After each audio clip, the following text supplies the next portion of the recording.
Spiritual Learning Center, where you are empowered to create the life you desire.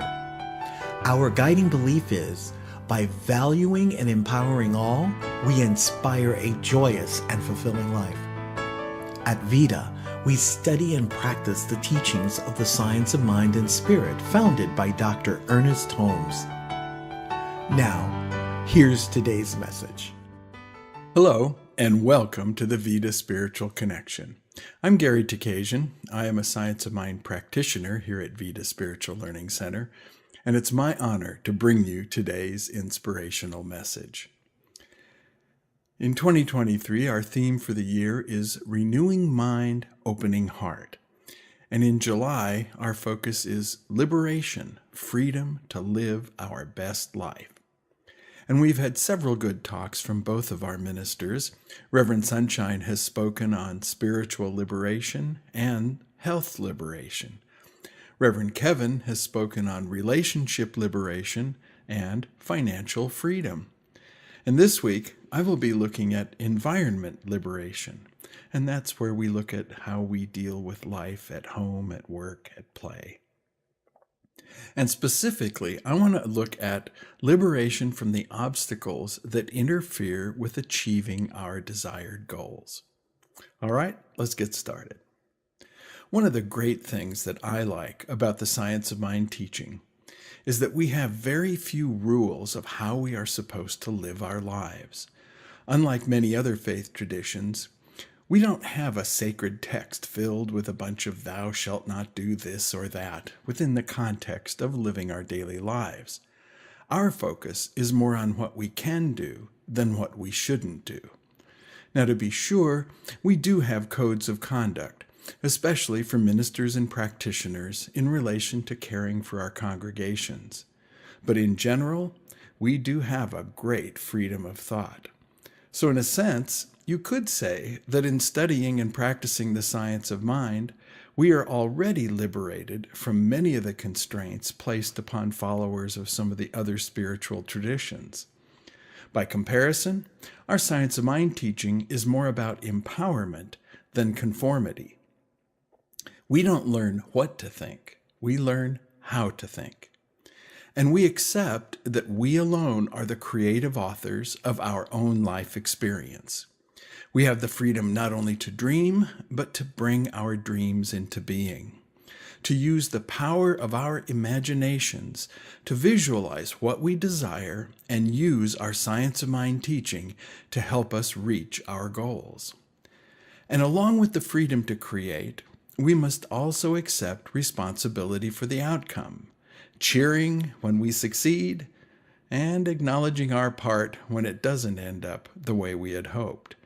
Embracing success is a no-brainer. Coming to terms with an unfavorable outcome, especially if we think we have done everything correctly, not so much. It can be downright deflating. When things don't go according to plan, it's part of our nature to look for solutions to the problem. And there can be many reasons why we have not gotten the results we expected. Human nature and our societal norms would have us looking around our environment for what obstacles got in our way. And yet, we know from our science of mind studies, as uncomfortable as it may be, that it is of little value to look outside of ourselves for the answer. In the realm of consciousness studies, the answer generally lies within. So when it doesn't turn out the way we wanted, what do we do then? Well, we return to our science of mind teaching, and we look within for thoughts and beliefs that may be in the way of bringing about what we want. One of the most important science of mind concepts is that our thoughts and beliefs are not cast in concrete, but are potentially flexible and changeable. We are taught that we can examine our patterns of thinking, weeding out those that no longer serve us, and replacing them with ones that do. That is the primary work of science of mind. Many of our thinking patterns do lie below our conscious awareness. We know that our subconscious mind is a vast storehouse of thoughts, beliefs, and memories. Some would say that everything we've ever experienced lies within our subconscious mind. And beyond our life experience, there is something more.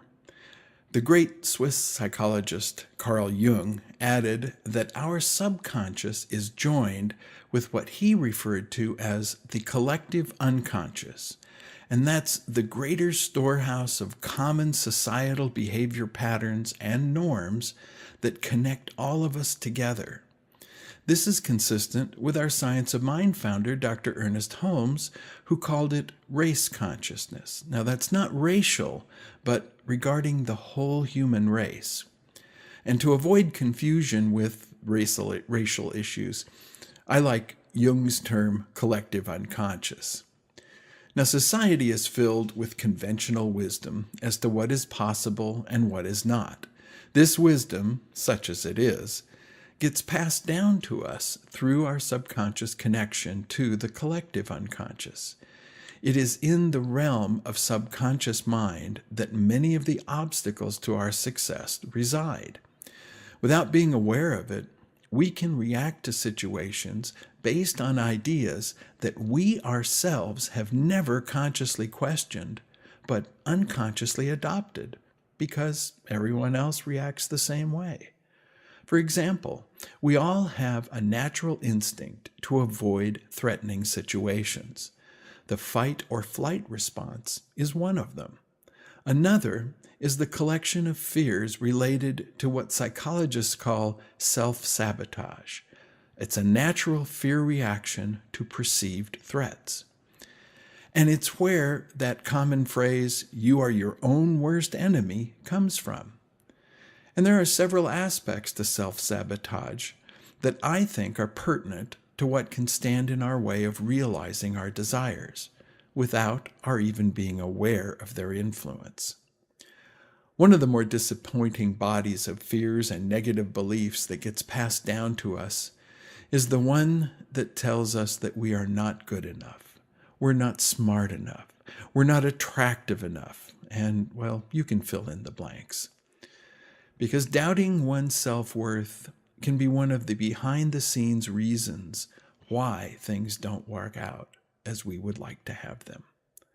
First, let's consider negative self-talk, which happens to all of us. It's that little voice on our shoulder that negatively questions or criticizes our behavior. And that voice can instill literally the fear of God in us, such that we unquestioningly obey. One thing that we can do to neutralize its effect is giving it a name. I am reminded of our new CSL spiritual leader, Reverend Sunny Cantrell Smith, back when she was a practitioner at Namaste CSL in Long Beach. I was in one of her classes when she talked about her internal negative voice, which she aptly named Miss Vinegar Lips. And I have to tell you, that name has stuck with me for a long time. She pointed out to us that creating a persona makes it easier to dismiss. Now, procrastination is another self-defeating behavior, avoiding something that we don't want to do because of some buried fear. And the procrastinator's credo is always put off till tomorrow what you could easily do today. And when we put it that way, it does sound rather foolish. When deciding to put something off, ask yourself, why? It may take some digging, but there is a fear in there somewhere. Next on the list is perfectionism. And it is very easy to get caught up in trying to make things absolutely as perfect as possible before sending them out into what we may perceive as that unforgiving world. Well, Winston Churchill is quoted as saying, "Perfection is the enemy of progress." And for those of us who suffer from this affliction, me included, it's very real. Another saying about perfectionism is analysis to paralysis. And the truth is, no matter what we are working on, it's never going to be absolutely perfect. So get it out into the world. Let it go. And finally, Here are two self-sabotaging behaviors that are like two sides of the same coin, so to speak, and that is avoiding opportunities and overcommitting. In this situation, we either turn our backs on an opportunity or we take on so much that this new item is doomed to failure. Either way, we've given ourselves an out, a perfectly reasonable excuse for a lack of success. Now, it's important to remember that the roots of self-sabotaging behaviors are not generally conscious thoughts. These operate in the background of our subconscious mind. And when attempting to manifest our desires, we must keep in mind that when unfortunate outcomes happen, there is usually something buried deep within at the root of the cause. So we've looked at some of the obstacles that can interfere with our successful outcomes. Now I'd like to share with you what I like to think of as signposts along the way that tell me that I'm on the right path to realizing the results I desire. And for me, some of the best signposts are called synchronicities. Now, the term synchronicity is another concept introduced by Swiss psychologist Carl Jung. It refers to meaningful coincidences that occur in our lives that have no apparent connection between them. And the key is that they are meaningful to us. I like to think of synchronicity as an upgraded version of coincidence. And coincidence is often thought of as just random occurrences, while synchronicity is more than random. For me, it's like the universe tapping me on the shoulder and saying, "Hey, pay attention. I'm trying to show you something." An example of synchronicity would be when you've been thinking about someone you haven't spoken to for quite some time, only to have that person call you right out of the blue.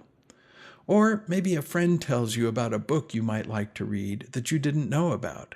And later, as you walk past a used bookstore, there it is, right in the window. Now, those are just a couple of really simple examples. But when things like that happen with you, it's really time to pay attention. And as you become more aware of the synchronicities in your life, they will actually start to appear more often, increasing your awareness that the universe is at work in your life. Now, when we're able to uncover a thought or a belief at the root of what stands in our way, how do we get about replacing it with something better? Well, we make use of these changes in our thinking by using our spiritual mind treatment, our form of affirmative prayer.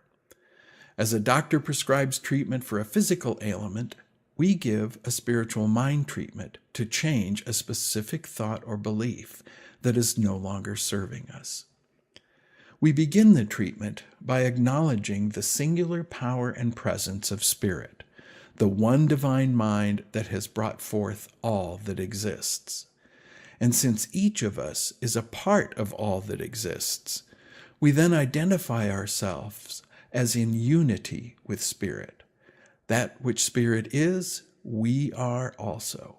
We are also often referring to this as being one with the divine.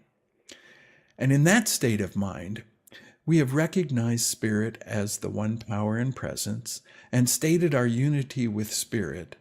Then it's time now to declare and affirm that which we desire, as though we do so, though it's already existing in our experience.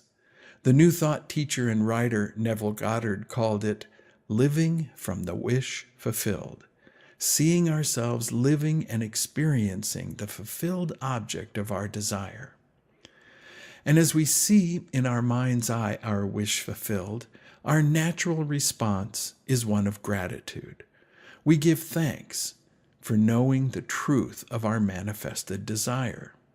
We conclude our treatment by releasing the prayer into the action of the universal law that takes our desire and brings it into manifestation.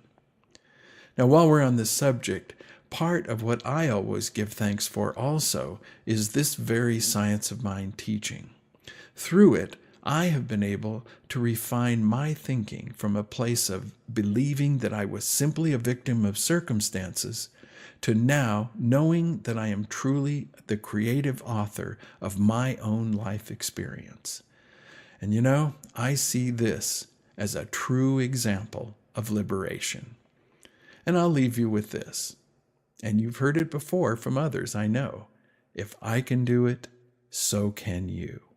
And so it is, and now it is. Amen. Thanks for tuning in to the Vida Spiritual Connection. Please visit our website to submit a confidential prayer request. While there, sign up for our weekly email and receive the latest information for events, classes, and meetups. Remember to subscribe to Vida's YouTube channel, click like, and click the bell to get notifications. You can also find Vida on Facebook and Instagram. Whoever sows generously also reaps generously. Giving is a spiritual practice. As you bless the world, you are blessed. Your financial contribution to Vida Spiritual Learning Center is an investment in your spiritual education and flow. Your contributions support your spiritual growth and the show, so it's a win-win. Use the link on our website, drop a check in the mail, or Zelle your contribution to 562-928-6460 or to vida@vidaslc.org. Thank you for your generous support.